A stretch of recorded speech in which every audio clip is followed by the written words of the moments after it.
수소 시대를 여는 기업들 코너에서는 수소 산업의 뿌리가 되는 기업과 또 사람들을 만나고 있습니다. 중소 중견기업이 독자적으로 오랜 시간 수소차 부품 기술을 연구하기는 사실 쉽지 않습니다. 자동차 부품 연구원은 20년 가까이 국내 중소 중견기업의 수소전기차 부품 기술 연구를 지원하면서 현재 수소전기차 부품 생태계를 만든 국책 연구기관입니다. 자동차 부품연구원은 수소 시대를 열기 위한 어떤 계획을 가지고 있을지 취재기자와 함께 보다 자세한 내용 알아보도록 하겠습니다. 권순우 기자, 이번 코너에서 자동차 부품연구원을 소개하는 이유부터 한번 소개를 해주시죠. 그러니까 최근에 수소차에 대한 관심들이 좀 많아졌잖아요. 그러면서 수소차 부품 기술을 가진 기업들이 어디냐 이런 것을 관심들이 많으실 텐데 사실 자동차 부품연구원이 거기에 대해서는 가장 잘 알고 있습니다. 네. 그러니까 수소차가 관심을 받은 거는 한 지난해 정도였다고 한다면은 자동차 부품연구원이 수소차를 연구했던 건 한 20년이 넘습니다. 그 20여 년의 연구 개발을 물밑에서 수행하는 사람들이 그동안 있어 왔기 때문에 현재 국산화된 수소전기차 부품의 99%가 이제 국내에서 만들어지고 있습니다. 자동차 부품연구원이 하는 일을 쉽게 설명을 드리면은 민간에서 혼자 개발하기 어려운 기술들을 이제 함께 개발을 하거나 아니면 독자 원천 기술을 개발해서 중소 중견기업에게 이전해주는 그런 업무들을 좀 수행하고 있습니다.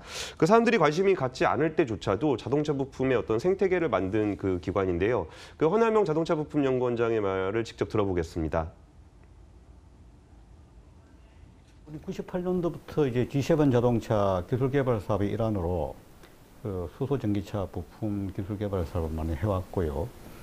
가장 큰 성과라 하면은 연료 전지 시스템 내에 들어가는 소위 말하면 전극판이 있지 않습니까? 이 전극판의 부식성을 소위 말하면 강화하기 위해서 내부식성을 강화하기 위한 거죠. 그래서 코팅 기술을 개발했습니다. 이 코팅 기술을 세계 최초로 개발을 했고 이것을 현대차뿐만 아니라 많은 관련된 협력업체에 기술 이전을 한 경험이 있고요. 그 다음에 이제 연료 전지 시스템의 소위 말하면 자동차 부품연구원이 개발한 기술 중에는 세계 최초의 수소전기차 부품들도 있는데요. 아까 언급했던 코팅 기술 같은 경우는 넥소라든지 도요타의 미라이에도 코팅 기술이 좀 적용이 되어 있습니다. 그리고 차세대 수소전기차 넥소의 연료전지 시스템 효율은 약 60%에 달하는데 세계 최고 수준인 55%보다 더 높은 수준입니다. 이를 현대차와 함께 개발한 것도 자동차 부품연구원입니다. 미래 기술로는 수소를 사용하지 않고 사용하는 수소 펌핑 스택 활성화 기술을 관련 기업과 제품화를 검토하고 있고 세계 최초로 듀얼셀 스택이라는 새로운 기술 개발도 지금 진행하고 있습니다. 솔직히 수소전기차 부품을 개발하는 국책연구원이 있다는 것도 처음 알았고 수소전기차를 연구한 지 20년이 벌써 넘었다는 것도 사실 저는 이 부분이 더 놀랍기도 합니다. 이렇게 오래전부터 그러면 국책연구기관으로서 수소차를 연구하게 된 계기가 어디 있을까요? 아무래도 무오염 자동차에 대한 관심들은 굉장히 오래전부터 있어 왔는데요. 이거를 시장이 열리기 전에 민간 기업들이 꾸준하게 추진하기는 사실 쉽지 않습니다. 그래서 이제 대규모 투자가 필요하고 상용화까지 오래 버텨야 되기 때문에 오히려 국책연구기관이 뿌리를 좀 튼튼하게 지켜줘야 될 필요가 있습니다. 그리고 수소 전기차 같은 경우에는 단순히 자동차뿐만 아니라 비행기라든지 선박 등 다른 수송용 수단에도 사용할 수 있기 때문에 미래 기술로서의 가능성이 굉장히 높습니다. 직접 한번 들어보시죠.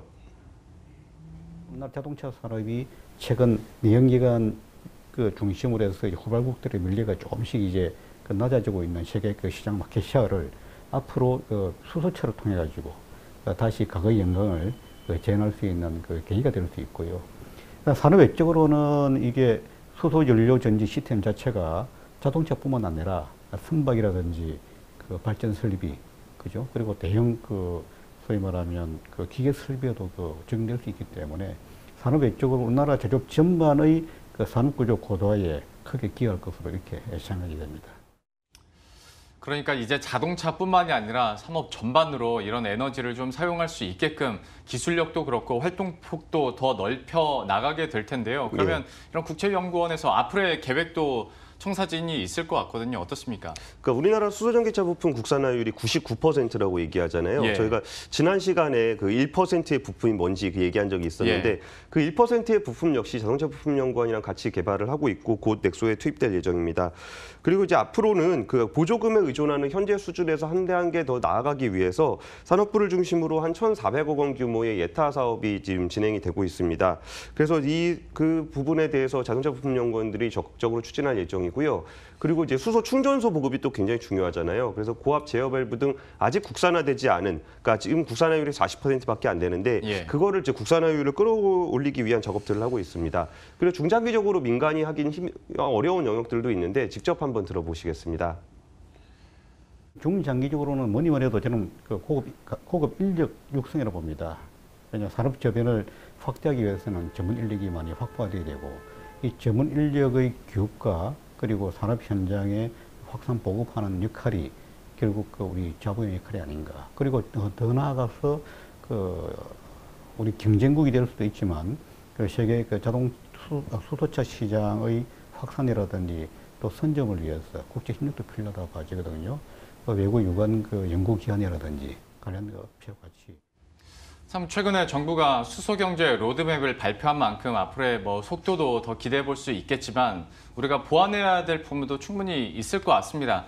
사실 이거는 그냥 민간에게 수소가 주는 어떤 선입견, 이거는 뭐 장시간 동안 오랜 설명을 통해서 좀 이해를 시켜야 되는 부분일 것 같은데 예. 산업적인 측면에서 봤을 때 이게 그냥 민간 조그만한 기업에서 할 수 있는 산업군은 아니잖아요. 예. 여기에 대해서 이제 그러다 보니까 정부에서도 좀 돈을 대줘야 되고 대기업 위주로만 가는 거 아니냐라는 좀 비판들도 있던데 여기에 대해서는 좀 어떤 분위기입니까?